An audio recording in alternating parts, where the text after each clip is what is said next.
नमस्कार, स्वागत है आप सभी का इस YouTube channel Apoorva online classes में। मैं मनीष कुमार आप लोगों को क्लास 12 रेनबो पार्ट 2 का first chapter Indian civilization and culture, जिसके राइटर महात्मा गांधी है, इनका पूरे चैप्टर का लाइन बाय लाइन एक्सप्लेनेशन हम लोग इसी चैनल पर मैं वीडियो अपलोड कर चुका हूं। और हम लोग इस वीडियो में इंडियन सिविलाइजेशन एंड कल्चर का सब्जेक्टिव का एक पार्ट जो कि B1 है, उसको हम लोग इस वीडियो में करेंगे। तो चलिए अब शुरुआत करते हैं। B11 है complete the following sentences on the basis of what you have studied. मतलब कि आप नीचे दिए हुए सेंटेंसों को, वाक्यों को कंप्लीट कीजिए जिस आप जो कुछ भी पढ़े हैं उसके अनुसार।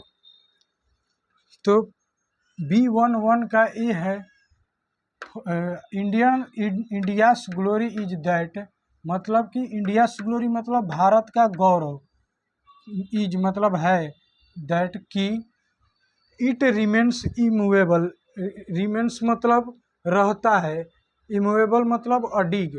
भारत की ग्लोरी, भारत का गौरव क्या है कि जो यह भारत की सभ्यता और संस्कृति है यह इमूवेबल रहता है, अडिग रहता है।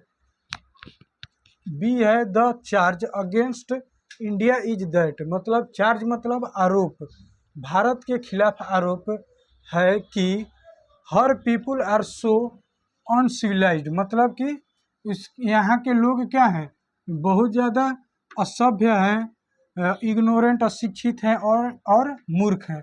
यह क्या है, भारत पर आरोप है।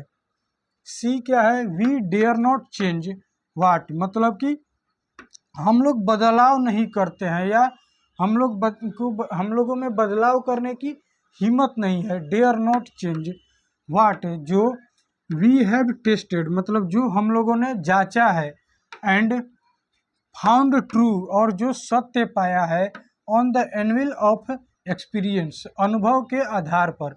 हम लोगों ने जो कुछ भी अनुभव के आधार पर सत्य पाया है या जांच अपने मतलब जांच करने के बाद जो पाया है उसको बदलाव करने की हम लोगों में साहस नहीं है या बदलाव करने की कोई ज़रूरत नहीं है हम लोगों को। डी क्या है, आवर एंसिस्टर्स, मतलब एंसिस्टर्स मतलब हमारे पूर्वज, और मतलब हमारे एंसिस्टर्स मतलब पूर्वज, set a limit to our indulgence, indulgence मतलब कि भोग या उपयोग, हमारे उपयोग पर, हमारी वस्तुओं के उपयोग पर क्या किए हैं, लिमिट मतलब एक सीमा निर्धारित किए हैं। बिकॉज मतलब क्योंकि, दे सा वे उन्होंने देखा कि हैप्पीनेस मतलब कि खुशी, was largely a mental condition, वह क्या है, एक मानसिक स्थिति है। And more we indulge, indulge मतलब भोग करना, उपयोग करना, मतलब अधिक हम लोग उपयोग करेंगे तो the more unbridled we become, तो हम लोग उतना ही अधिक क्या हो जाएंगे, बेलगाम हो जाएंगे। मतलब कि अगर हम लोग अधिक उपयोग करेंगे तो अधिक बेलगाम हो जाएंगे। इसलिए जो हमारे एंसिस्टर्स हैं उन्होंने हमारे इंडल्जेंस पर एक सीमा निर्धारित कर दी है ताकि हम लोग बेलगाम न हो पाए। आवर फोर फादर्स मतलब भी क्या होते हैं, हमारे पूर्वज ही होते हैं। Our forefathers did not invent machinery, मतलब हमारे जो पूर्वज है उन्होंने मशीनरी का आविष्कार नहीं किया। बिकॉज क्योंकि, दे सा दैट उन्होंने देखा कि, आवर रियल हैप्पीनेस हमारी जो सच्ची खुशी है, एंड हेल्थ हमारा जो स्वास्थ्य है, कंसिस्टेड मतलब निहित है, in a proper use of our hands and feet, जो हमारी सच्ची खुशी और हमारा स्वास्थ्य है वो हमारे हाथ और पैर का प्रॉपर उपयोग, मतलब कि उचित उपयोग में ही क्या है, निहित है। इसीलिए जो हमारे पूर्वज हैं उन्होंने मशीनरी का उपयोग नहीं किया। आगे B12 है, answer the following questions briefly. यहाँ पर आप लोगों को क्वेश्चन का आंसर किसी PDF से रटा रटाया नहीं मिलेगा। तो B12 का फर्स्ट क्वेश्चन है, how is Indian civilization different from European civilization, कि किस तरह से, कैसे भारतीय सभ्यता यूरोपियन सभ्यता से अलग है। तो इसका आंसर होगा, इंडियन सिविलाइजेशन भारतीय सभ्यता is different from European civilization. भारतीय सभ्यता यूरोपियन सभ्यता से क्या है, अलग है। बिकॉज क्योंकि इंडियन सिविलाइजेशन भारतीय सभ्यता एलिवेट्स मतलब कि ऊपर उठाता है, मोरल बीइंग मतलब नैतिक मूल्यों को, बट लेकिन यूरोपियन सिविलाइजेशन यूरोपियन सभ्यता हैज टेंडेंसी मतलब यूरोपियन सभ्यता की प्रवृत्ति होती है टू प्रिविलेज मेटेरियलिटी भौतिकता को बढ़ावा देना।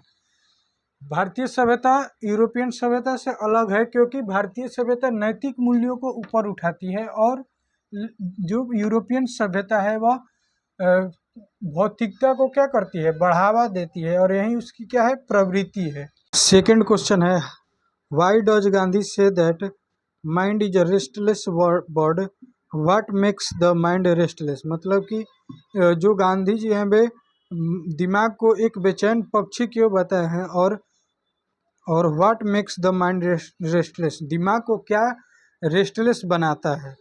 इसका आंसर होगा गांधी सेज मतलब गांधी जी कहते हैं दैट कि mind is a restless bird, mind जो दिमाग है वह एक बेचैन पक्षी है। मोर देन इनफ मतलब कि पर्याप्त, पर्याप्त से अधिक, इंडल्जेंस मतलब पर्याप्त से अधिक, इंडल्जेंस मतलब भोग करना, किसी वस्तु का उपयोग करना। मेक्स रेस्टलेस मतलब कि क्या करता है, वह रेस्टलेस बनाता है। अगर आवश्यकता से अधिक हम किसी भी चीज़ का उपयोग करेंगे तो वो क्या करेगा, रेस्टलेस मतलब बेचैनी उत्पन्न करेगी, बेचैन बनाता है व्यक्ति को। बिकॉज क्योंकि मोर वी इंडल्ज, क्योंकि जितना अधिक हम लोग इंडल्ज करेंगे, जितना अधिक वस्तुओं का उपयोग करेंगे, उपभोग करेंगे, मोर अनब्रिडल्ड वी बिकम, उतना ही अधिक हम लोग क्या होंगे, बेलगाम हो जाएंगे। किसी भी वस्तु का किसी भी किसी भी शानो शौकत में रहने पर या किसी लग्जरियस वस्तु का उपयोग करने पर क्या हो जाते हैं, हम लोग बेलगाम हो जाते हैं। उस वस्तु का क्या हो जाती है, हम लोग को लत लग जाती है और उसके बिना हम लोग नहीं रह पाते हैं। तो इसीलिए कहा गया है कि मोर वी इंडल्ज, कि अधिक हम लोग इंडल्ज करेंगे, उपभोग करेंगे, तो मोर अनब्रिडल्ड वी बिकम, तो हम उतना ही अधिक बेलगाम हो जाएंगे।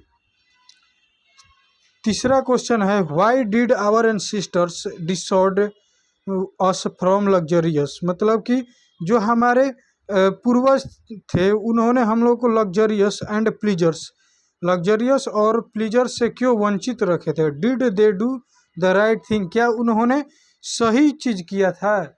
इसका आंसर होगा आवर एंसेस्टर्स, हमारे पूर्वज, डिसऑर्डेड हम लोग को वंचित किए थे, डिसऑर्डेड और हम लोग को वंचित किए थे फ्रॉम लग्जरियस, शानो शौकत एंड प्लीजर्स और आनंदों से।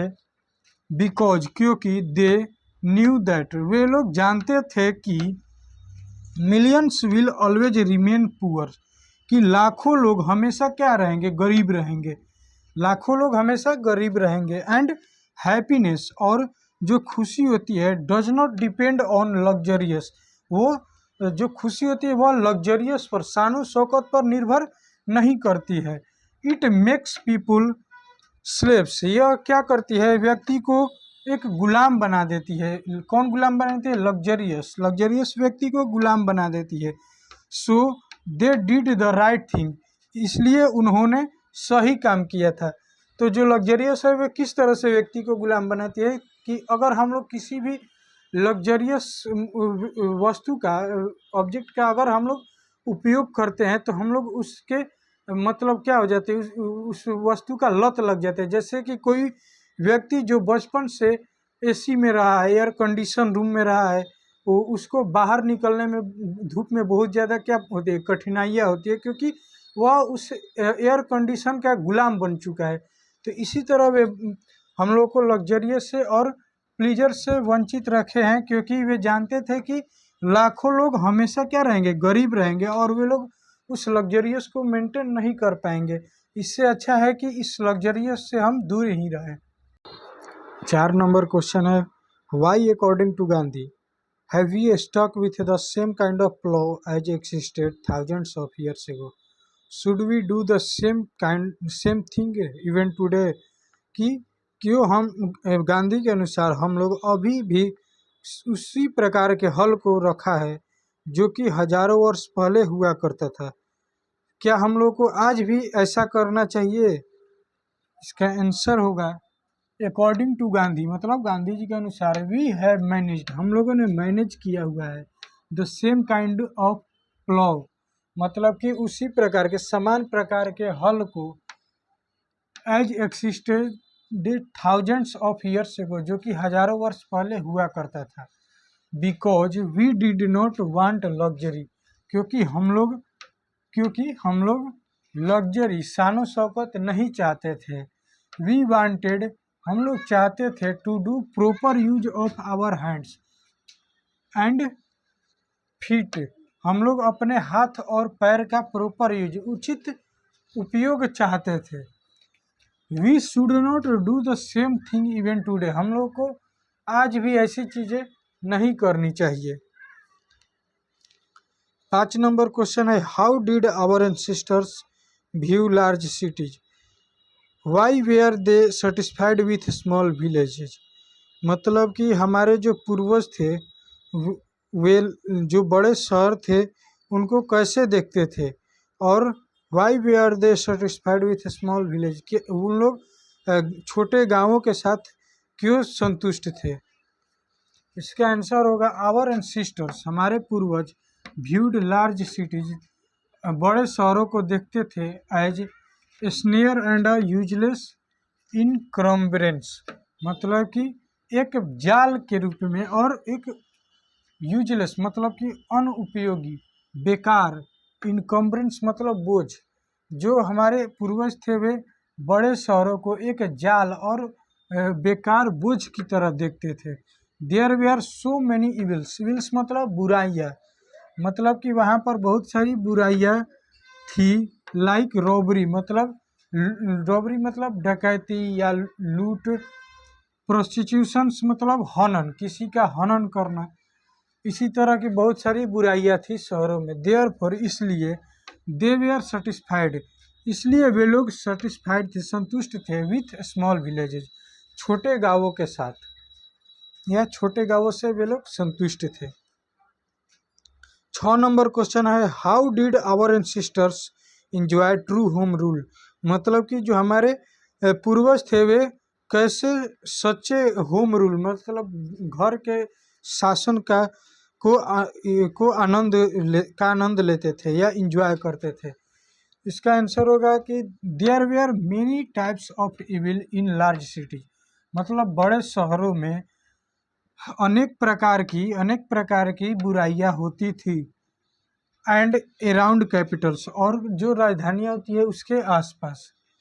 द कॉमन पीपल, जो सामान्य लोग हैं, लिव्ड इंडिपेंडेंटली, मतलब स्वतंत्रता पूर्वक रहते थे, एंड फॉलोड, और पालन करते थे, देयर एग्रीकल्चरल ऑक्यूपेशन, और अपने एग्रीकल्चरल मतलब कि कृषि से संबंधित जो उनका पेशा था उसका पालन करते थे। दे इंजॉयड ट्रू होम रूल, और वे इस तरह से सच्चे होम रूल का क्या करते थे, को इंजॉय करते थे।